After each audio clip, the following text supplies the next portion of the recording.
Welcome to this exploration of fascism, one of the 20th century's most destructive ideologies. We will examine its historical emergence and the patterns that signal its return. This program is brought to you by the series of Thoughts team as part of the Political Studies series. Chapter 1 asks, what is fascism? To understand and prevent its recurrence, we must define this dangerous political ideology and recognize its opposition to democratic values and human rights. Fascism is a far-right authoritarian ideology that emerged in early 20th century Europe. It elevates the collective nation above all else, viewing individual rights as secondary to national strength. Core characteristics include ultranationalism, glorifying the nation, and militarism. Fascism demands totalitarian control and one-party rule, and systematically suppresses dissent through intimidation and violence. Fascism positions itself against communism, socialism, and liberal democracy, viewing them as weaknesses. It rejects equality and individual freedoms, insisting the collective state always supersedes the individual. The first fascist regime was established by Benito Mussolini in Italy.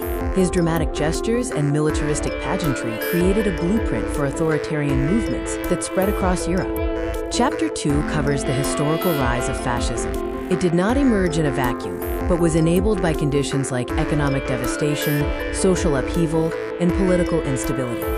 In post-World War I Italy, economic turmoil and fragmentation set the stage. Mussolini promised national revival and order. He used paramilitary squads, the Black Shirts, to intimidate opponents and seize control by 1922. In Germany, economic devastation and resentment over the Treaty of Versailles fueled Adolf Hitler's rise. He used propaganda and scapegoating to gain support, rapidly establishing the totalitarian Third Reich after 1933. Fascism spread, notably with General Franco's regime in Spain and Antonio de Oliveira Salazar's dictatorship in Portugal. These movements demonstrated fascism's appeal during times of crisis across the continent. Nazi Germany perfected the spectacle of power, utilizing mass rallies, dramatic staging, and overwhelming symbols. These events were designed to bypass rational thought, inspiring collective loyalty to the regime. Chapter 3 examines fascism's defining features in practice.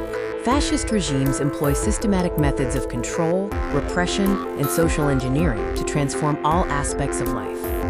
Fascist nationalism is obsessed with national decline and threats, invoking a perpetual crisis to justify extreme measures. It requires enemies, both internal and external, to unite the population and normalize violence against them. Fascism relies on paramilitary groups to enforce ideology outside of legal constraints. Violence is celebrated as necessary for, quote, national purification, normalizing cruelty and beating opposition into submission.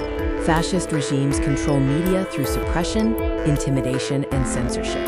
State-controlled messaging shapes public opinion, making truth whatever the regime declares it to be. Today, this control extends to digital propaganda. Fascism crushes independent labor unions and any collective action that challenges authority. It also exhibits deep hostility toward intellectuals and the arts, censoring expression and purging universities to suppress critical thinking. Fascist regimes often fuse religion and state to legitimize authoritarian rule. They co-opt religious institutions to sanctify power and promote one dominant cultural identity, framing opposition as heresy. Rampant corruption and cronyism are features of fascism. Elites are protected in exchange for loyalty, and leaders exploit state power for personal gain. Rule of law applies only to enemies, not allies. Fascist regimes invested heavily in propaganda using bold graphics, simple slogans, and emotional appeals. This visual language of power was designed to inspire awe and demand obedience from the populace. Chapter 4 focuses on the early warning signs of fascism today. History shows that it emerges gradually through recognizable patterns. Recognizing these indicators is essential for defending democratic norms before erosion becomes irreversible. Key warning signs include powerful nationalism, disdain for human rights, and identifying enemies as a unifying cause. Other signs are controlled media, obsession with security, suppressed labor, and disdain for intellectuals. Vigilance and early action are critical.